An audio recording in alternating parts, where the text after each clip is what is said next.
आप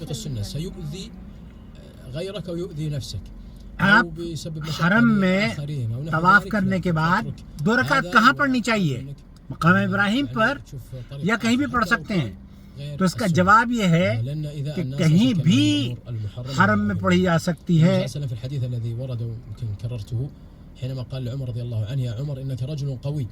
आप अलैहिस्सलाम ने हजरत उमर रज़ियल्लाहु ताला अन्हु को फरमाया था कि आप तो बहुत कवी हैं, आप बहुत ताकतवर हैं, तो दूसरे लोगों का ख्याल रखना चाहिए और उनको तकलीफ नहीं पहुंचनी चाहिए, तकलीफ पहुंचानी नहीं चाहिए। तकलीफ पहुंचाना मुसलमान को हराम है।